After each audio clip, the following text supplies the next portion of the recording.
एक समय की बात है।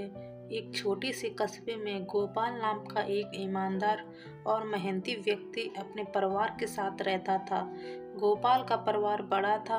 उसकी पत्नी राधा, 3 बेटे और 1 बेटी। गोपाल एक दर्जी था और अपने छोटे से सिलाई के काम से घर चलाता था। हालांकि आमदनी बहुत ज़्यादा नहीं थी, लेकिन परिवार में प्रेम और एकता बहुत थी, जो उनके हर सुख को छोटा बना देती थी। गोपाल का सबसे बड़ा बेटा विजय पढ़ाई में बहुत होशियार था, लेकिन उसे अपनी पढ़ाई छोड़नी पड़ी क्योंकि परिवार की आर्थिक स्थिति कमज़ोर हो गई थी। मंझला बेटा राजू अपने पिता के साथ सिलाई के काम में हाथ बटाता था, जबकि सबसे छोटा बेटा राहुल और बेटी सुमन अभी स्कूल में पढ़ते थे।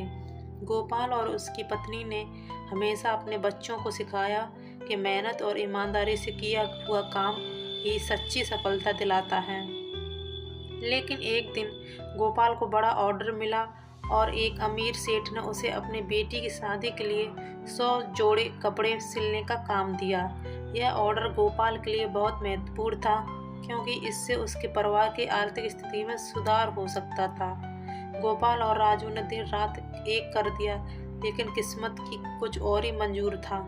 शादी से 2 दिन पहले गोपाल के घर में आग लग गई और सारी तैयारियां राख हो गई। सेठ को कपड़े समय पर न मिलने से नाराजगी हुई और उसने गोपाल से सारा ऑर्डर रद्द कर दिया।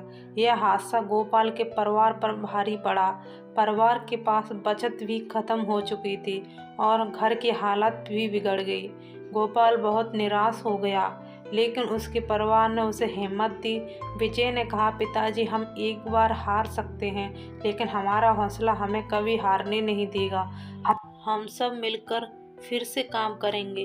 राधा ने भी अपने गहने बेचकर कुछ पैसे जुटाए ताकि गोपाल फिर से अपना काम शुरू कर सके। राजू ने और मेहनत से काम करना शुरू कर दिया। विजय ने अपनी पढ़ाई के साथ साथ ट्यूशन देना शुरू कर दिया।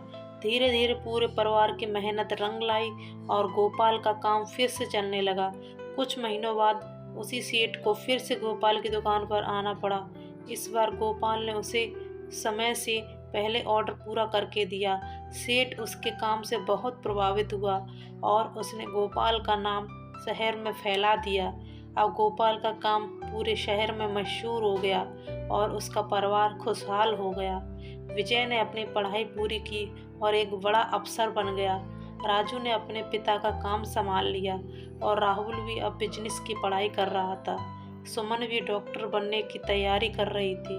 परिवार की एकता, मेहनत और विश्वास ने अब उनकी सारी मुश्किलें हल कर दी और वे हमेशा एक दूसरे के साथ खड़े रहे। स्टोरी अच्छी लगी हो तो लाइक करें, शेयर करें, सब्सक्राइब करें।